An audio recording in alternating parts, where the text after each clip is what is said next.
Hi guys, welcome back to another day of Bookmas. So today we are talking about the top 25 books I read in 2025. I read some really good books this year, really good books, and these are just the top 25. These are not all necessarily 5 stars. I don't think I gave 25 5 stars this year, but they are still books that I absolutely loved and would totally recommend. So we are going to jump straight in. The first book is Ward D by Frida McFadden. If she writes it, I'm gonna read it. That's how I feel about her at this point. She has not failed me yet. I absolutely love her mystery thriller books. She can tell a story and I truly have no idea where it's gonna go. And that's rare for me. When it comes to mystery thrillers, I usually have a pretty good idea where we're going or who is the bad guy. No idea with her books. She absolutely knocks it out of the park every single time to me. Then I read Onyx Storm.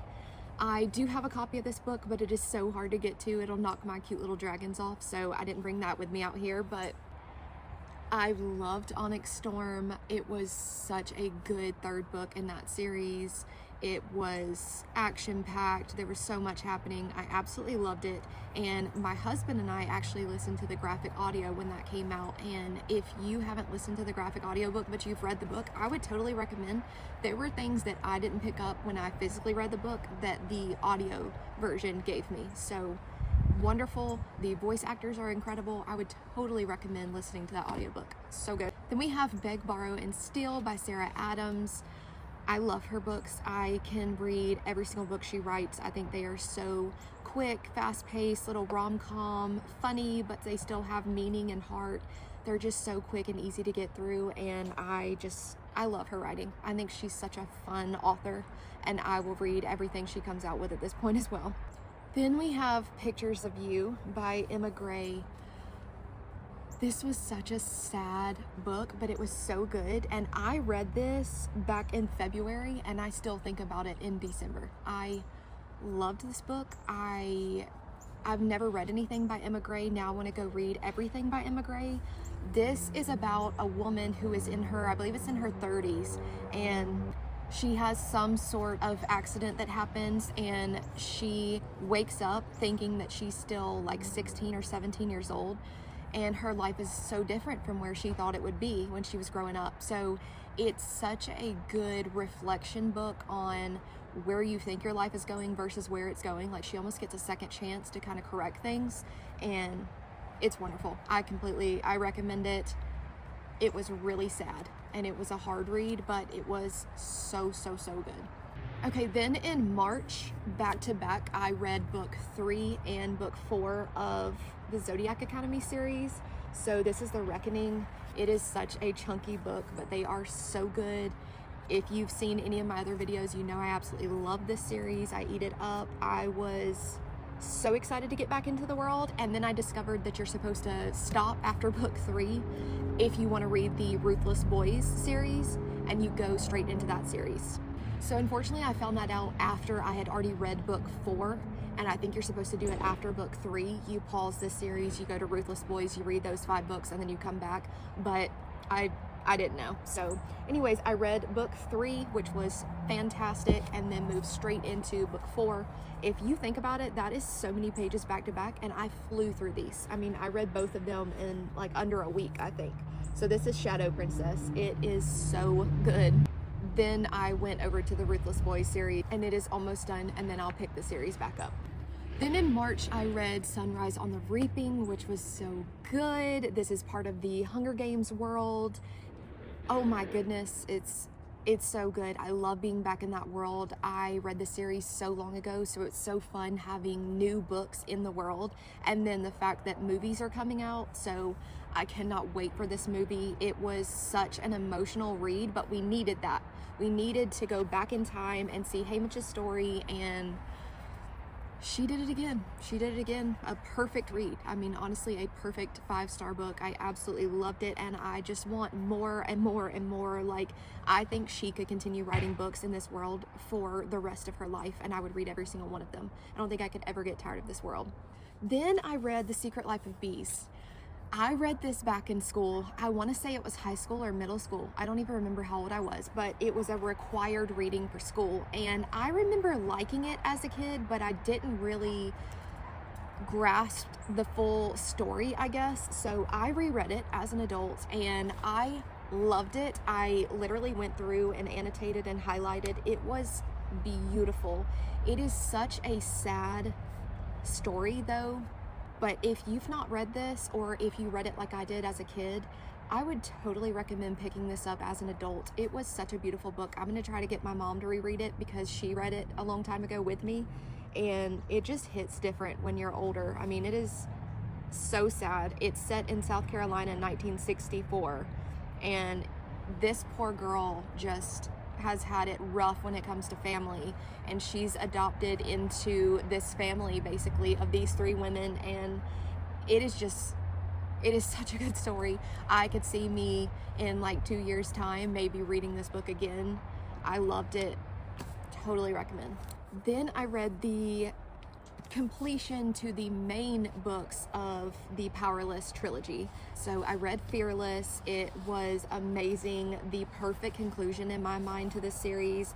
I don't love the two novellas, Powerful and Fearful, but this book, the third in the series, is absolutely amazing. I loved where she took the series. I thought it was a perfect conclusion, wrapped it all up nicely.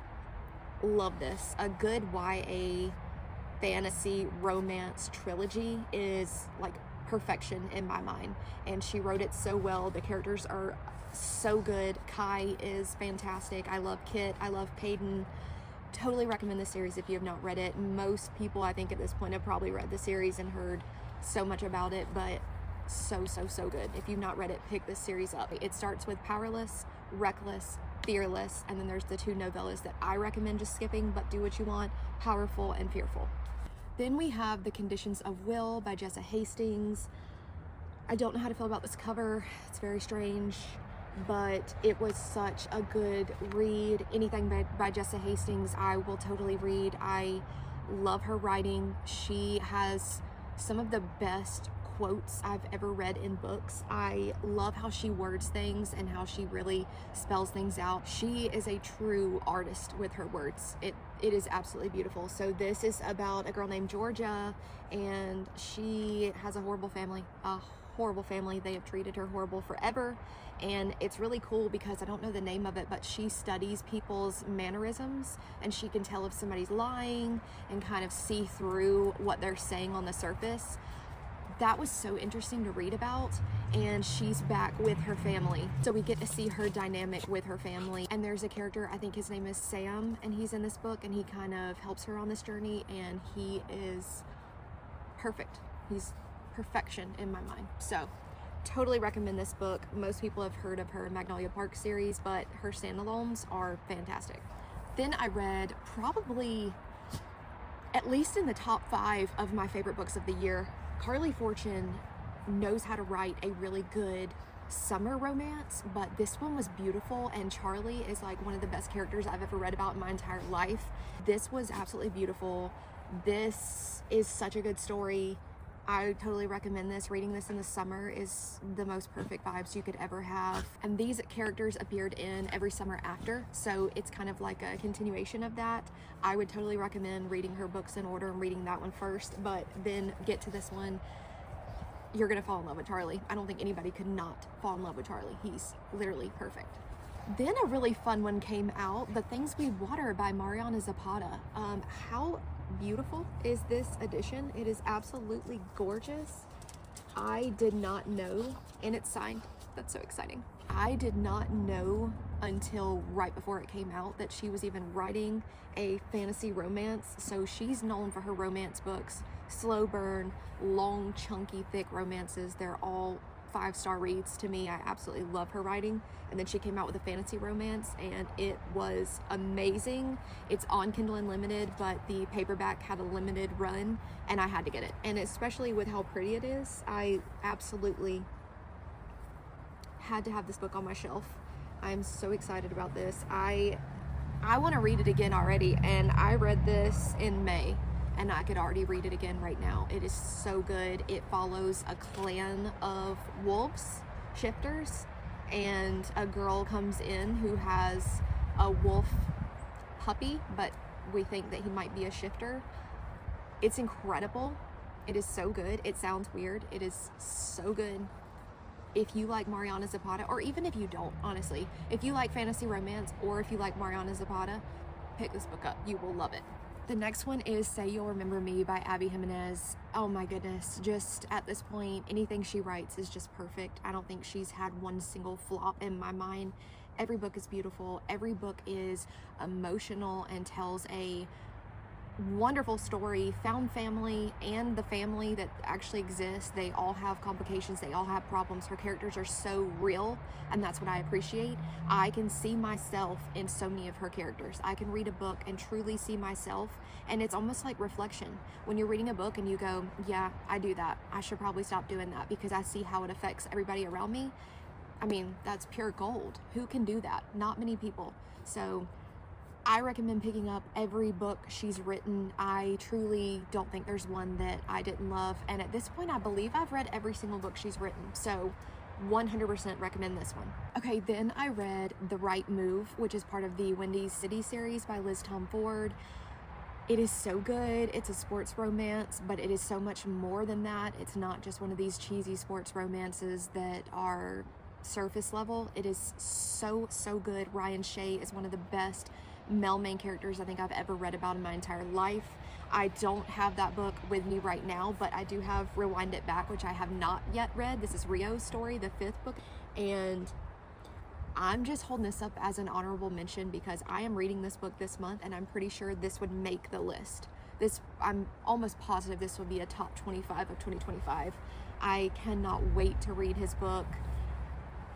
I don't want this series to be over, but it's so good. I did absolutely love the next 2 books in the series, but The Right Move was absolute perfection, like a 6-star read in my mind, and the others were 4.5 or 5-star reads. But I think this one's gonna be a 5-star read. I can't wait. I just love Rio. Then we have Wild Side by Elsie Silver. I love her Rose Hill series. I love the books. I read now all but the last one, so I have Wild Card left to read, which I think is probably going to be my favorite just based on the trope. If you know, you know. I loved this book. I love this world. I love these people, this found family. I love that the guys get together and do a bowling night like once a week. That's so cool to me. That's so cute. I love that the girls all get together and spend time and hang out together. The found family is perfection. The town that she's built is so nice. I love her books, her worlds. She creates these entire worlds with all these characters that truly feel real to me, and I am so sad when I'm done with the books and the characters are gone. So if you have not read an Elsie Silver book or part of this series, I would totally recommend picking this up. Can't go wrong. They're so good. Okay, then in August, I read Problematic Summer Romance, which was so good, by Allie Hazelwood. The perfect beach read, the perfect by the pool read. She can set a scene in these worlds. I loved it. It is an age gap romance and like a second chance, not even a second chance romance, like a friends to lovers romance. It's such a good story. I did not have high hopes for this. I really have not liked her last few books that have come out. There's just something about the last few. I don't know. They don't have a very good storyline to me. I like her earlier, like true STEM romances, but these last few deep end, I can't even remember the name of the other one. I'm just not a fan. But this one hit. This was so good, so immersive in the world. They're traveling overseas. Like, it is, you feel like you're there, and it is so good. Then I read Promise Me Sunshine, which made me cry like a baby. This was so good. Cara Baston writes the most emotional romances I think I've ever read in my life. It looks so pretty and fun and, you know, like a cutesy little cover. No, it's not. It is so emotional. It is so hard-hitting. This one was about grief. I've read other books by her that were about accidental pregnancy that were so hard-hitting and so many emotions that you're going through, and this one took me out. The grief in this book is beautiful and tragic and heartbreaking. She is grieving her best friend who just passed away from, I believe it's cancer, and she's struggling. She's really struggling. This was like the one person in her life that loved her unconditionally. She loved them unconditionally. Like, this was her person. This was her person, and she lost her, and it's hard. It's hard even talking about it right now. It is a very hard read, but it is so worth it, and it is beautiful. But if you are triggered by cancer or loss, I wouldn't recommend picking this one up, because that is the whole premise of the story. Then I read Rose in Chains by Julie Soto. Oh my goodness, I could not wait to get to this one. So this is a Dramini fanfic turned into a book series. It is so good. I read it knowing that it was based on Draco and Hermione, so I read it picturing the characters this way, but I've talked to someone else who read it not knowing that, and it was still just as good of a read for them as it was for me. So I went in thinking of these two characters and picturing them, and they went in just reading the book thinking of whoever. It's really, really good. I absolutely recommend it. I think a lot of people were put off by the fact that it is a fan fiction turned into an actual book, but it's such a good story. I would definitely recommend it. You don't have to go in thinking or knowing anything about the Harry Potter world. It has its own magic system. The characters are completely different. The relationships between the characters are different. I would absolutely recommend reading this. It's a fantasy romance. It is so good. Then I read Broken Country, which, wow. So now I want to read every Claire Leslie Hall book that there is. She can tell a good mystery thriller.